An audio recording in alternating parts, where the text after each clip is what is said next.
Greetings, I'm Dr. Latoya Mason-Bolden, and as many of you know, I am a physician anesthesiologist. Physician anesthesiologists play integral roles in the pre, during, and post-operative experiences. Physician anesthesiologists are highly trained, highly specialized medical professionals who have completed at least 13 years of graduate training, as well as approximately 15,000 hours of clinical training. As you prepare to undergo anesthesia and surgery for that matter, make sure that your team, your anesthesia team, is led by a physician who works in tandem with other physicians, with nurse anesthetists, with anesthesia assistants, all to make sure that you safely go through your anesthesia and surgical experience. What is anesthesia? So anesthesia refers to a state wherein we can induce a person to be unconscious, and we take over, or we support rather, vital bodily functions, vital signs, blood pressure, heart rate, oxygenation. We really take some control over that to make sure that the individual is able to successfully undergo or tolerate the stress of surgery. I mean, who wants to have surgery without anesthesia? No one. And so the most common type of anesthesia we talk about is general anesthesia. Other types include regional anesthesia, and also local anesthesia, and even something referred to as monitored anesthetic care.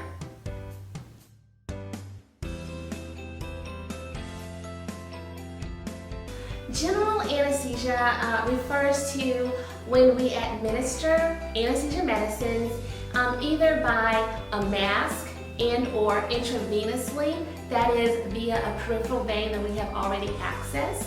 And we give you this recipe of medications that allows us to safely induce a coma, render you unconscious, so to speak, so that you can tolerate the stresses of surgery. Now, when a person is under general anesthesia, some of the bodily functions may slow down. So it is necessary that an anesthesia provider is always by your side so that we can see how your body is responding to the various external stimuli that you're being exposed to during surgery. So that may mean having to support your blood pressure a little bit more. That may mean having to give you a little bit more medicine if it seems like you need a little bit more. Often a part of general anesthesia, as we induce or do induction of general anesthesia, includes having to gently and safely put a breathing tube in place, because we have to make sure that we have everything in place that helps us to support those bodily functions when and if they do slow down, which they will while you're under anesthesia.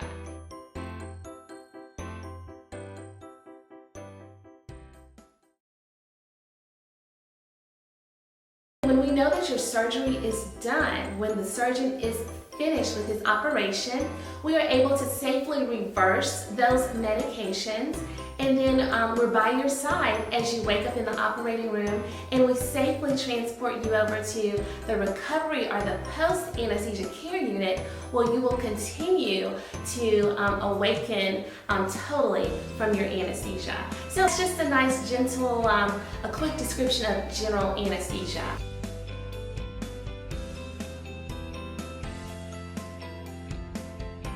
One of the things I always like to make sure that people realize, anesthesia is not one size fits all. It's a different amount. Every person looking at this video is going to require a different amount of anesthesia. Some of the agents that we give are absolutely weight-based. That's another question I get asked often. But even independent of that, everybody's metabolism is different. Everybody's genetic makeup is different, and these are all things that can have an impact on how much or how little anesthesia a person requires. But that's why it's so important that your anesthesia provider is always right there at your side for every single moment, and they're watching your reaction to the various stimuli. We're looking on our machinery, we're also looking at the patient, and we use all of this information to deliver a very safe anesthetic.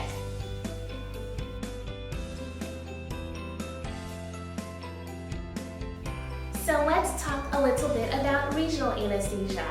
As many may know, I actually done a fellowship in OB anesthesia, and I bring that up, it's very relevant to a conversation or a statement about regional anesthesia because in essence, when I'm giving spinals or epidurals for ladies who are laboring, then most of the time our standard is to pursue some type of neuraxial anesthesia, which that's a fancy word to encompass spinals and epidurals. So the big difference between a regional or neuraxial anesthesia is that our patients are actually most of the time still awake. You know, we will do that spinal or that epidural, which may render a lady numb from maybe like her chest down, but she'll still be awake, and that's what we want because she wants to be awake to see the birth of her baby, say if it's during a C-section, or even as she goes through those contractions, she's awake even though she has the epidural in place, which is giving her medication continuously to help ease the pain of labor. So when we talk about a regional anesthetic or neuraxial anesthetic, it's really when we administer anesthesia in a very local or regional area of the body that renders that surgical area of impact numb, but allows the patient most times to stay awake. Also, when you think about regional anesthesia, you can think about blocks that are done to other specific parts of the body. For example, if a person's having surgery on their arm or on their leg, or say they're even having a knee replacement, we can grab ultrasounds. We can use ultrasound, which is a very specific piece of equipment, to help us visualize exactly where to give the anesthesia medicine, and that part of the patient's body can actually be rendered numb. Now, there are times when an individual may still go to sleep for their surgery, but we may still do one of these regional blocks because that enables them to, when they awaken, they can have better pain control. Because, you know, we care about our patients throughout the entire perioperative period.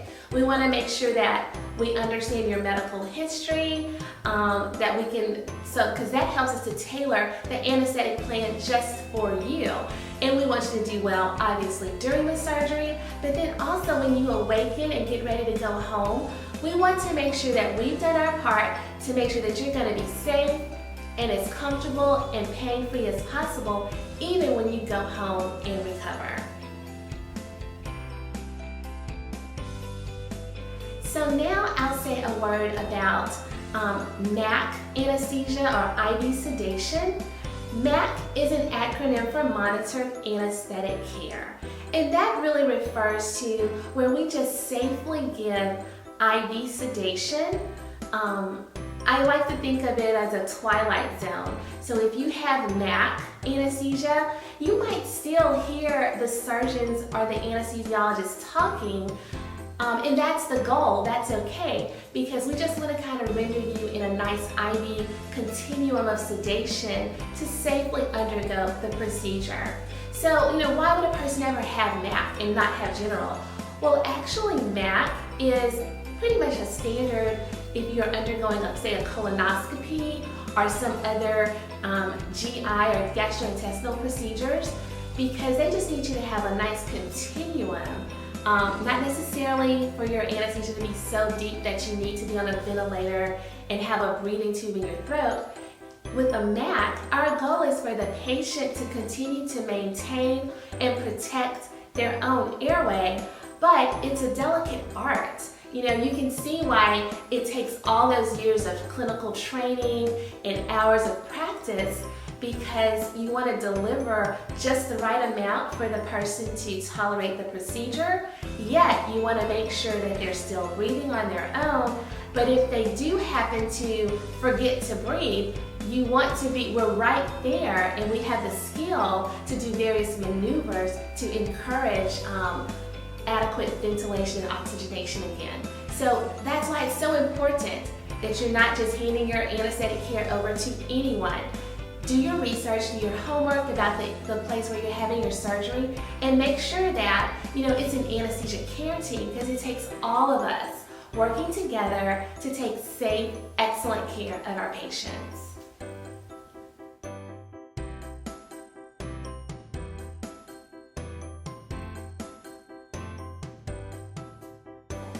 let's talk a little bit more about getting ready or preparing for surgery in anesthesia. And for this part of the video, I'm really going to reference a document called the Anesthesia Checklist that was put together by the American Society of Anesthesiologists. So first and foremost, we want to make sure that as patients, we do our homework. That means that we know that our physicians are qualified, our surgeons, and our anesthesiologists, selecting a licensed facility that is accredited and very good in performing the procedure that you're having done. Also, we want to make sure we do our part to be as healthy as we can be. Of course, people may have various medical conditions. A person may have high blood pressure, a person may have diabetes, a person may have a whole listing of other things going on. But you want to do your part to make sure that you are as medically optimized as possible. Because that is just going to help you to more safely and more easily get through your surgical and your anesthetic experience. If you want to be active, physical exercise is so good for the heart, the mind, the body, and the soul. And so, make sure that you're doing your best to eat right and that you're getting a good night's sleep. Also, if you're a smoker, you do want to stop smoking as soon as possible. Even if you're able to stop just a few days before the surgery, because believe it or not, that can help you to be able to be ventilated a lot easier. Also, it can help the healing process better, helps those tissues to heal better. Okay, take time to talk to your care team. This includes your surgeons, this includes your anesthesiologists. Find out who's going to provide your anesthesia. You can tell that throughout this whole presentation, my motif, I'm talking about a care team. It's an anesthesia care team. As a physician, I'm the leader of that care team, but hey, no man is an island, no woman is an island. So we work very coherently, very collegially with other physicians. We work with nurse anesthetists. We also work with anesthesiology assistants. It's about all of us working together to take excellent care of the patients.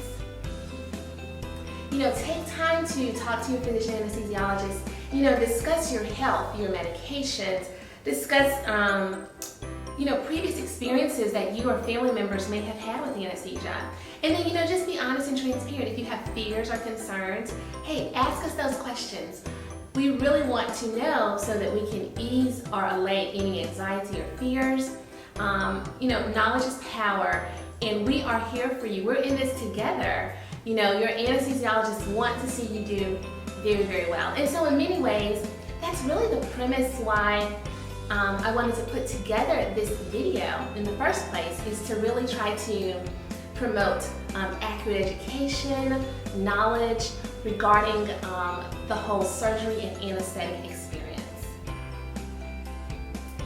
Okay, then when you prepare for the day of surgery, make sure that you very closely and accurately follow the pre-surgery directions and diet or fasting guidelines that you have been prescribed. Don't come to surgery alone. Bring a friend or a family member, because you will need, especially if you undergo general anesthesia or any kind of anesthesia for that matter, any type of sedation or block, you'll need to have someone who can safely drive you back home and make sure that you're doing well even after you leave the hospital. And hey, just a practical note, wear comfortable clothing. That'll just help you to, once you get that IV placed and removing the IV, and if you're feeling a little bit groggy after your surgery, you just want to make things as comfortable and as easy as possible. So again, those are just some tips, and I invite you to take a closer look at the Anesthesia Checklist, and that is a document endorsed or provided by the American Society of Anesthesiologists. And thank you for taking time to tune in for this little educational video. I hope that you've learned a little bit more, a lot more about anesthesia and what you can do to safely prepare to undergo anesthesia and surgery. Everybody stay safe.